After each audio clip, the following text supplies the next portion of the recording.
Docteur Cohen, racontez-nous et on va développer déjà votre bonsoir à toutes les trois.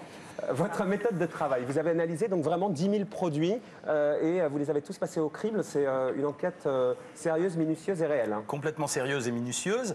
Et d'ailleurs, je réagis tout de suite à ce que j'ai entendu. On avait commencé l'enquête en questionnant autour de nous les associations de consommateurs, quelques journalistes. Et tout le monde nous avait garanti qu'on ne trouverait rien. Ça veut dire que le hard discount, les premiers prix, les produits à prix cassé seraient strictement équivalents aux produits de marque. Et en fait, quand on a vu arriver les résultats par paquet de 1000, parce qu'il y a quand même 10 000 produits, au début, il y avait tellement d'ingrédients qu'on ne comprenait rien et on a failli conclure assez naïvement que c'était vraiment la même chose. Et alors vous dites pas du tout que c'est pas du tout la même chose, ça part de là. Vous dites c'est l'analyse d'un pot de confiture qui nous a mis sur la piste et qui nous a permis de lever le lièvre. Ouais. Dans le plus cher, donc le Bonne Maman, le fruit était majoritaire, le sucre de canne suivait juste après.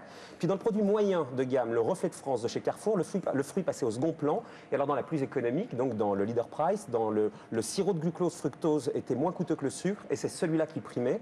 Aberrant quand on sait que ce composant augmente le taux des graisses dans le sang. En gros, les aliments les moins chers sont prépondérants et sont les Mais plus quand vous achetez de la confiture, vous achetez de la confiture. Oui. Vous n'êtes pas habituellement habitué à regarder la composition du produit. Et quand d'un seul coup, vous vous rendez compte qu'en fait, une confiture vaut moins cher simplement parce qu'on a changé l'ordre des ingrédients, qu'on en a utilisé un moins cher pour fabriquer un produit moins cher, on ne peut pas dire qu'il y a une grande vertu à vendre un produit qui coûte moins cher. Donc il faut arrêter de dire ça. Mais est-ce que c'est dangereux en soi ? Parce que quand il y a à la place du fruit, quand il y a par exemple donc, du sirop de glucose fructose, est-ce qu'en soi c'est dangereux ou alors finalement bon c'est la bonne question. C'est la bonne question. Pourquoi? Parce qu'aux États-Unis, par exemple, on a constaté que l'augmentation de la consommation du sirop de fructose, et on voyait bien que le monsieur de l'association de consommateurs connaissait pas, a créé deux problèmes. Premièrement, augmentation des graisses dans le sang. Deuxièmement, apparition d'un foie gras, ça veut dire un vrai foie gras de canard, ce qui prouve que les Américains se sont mis à la mode française. Et troisièmement, la grippe aviaire.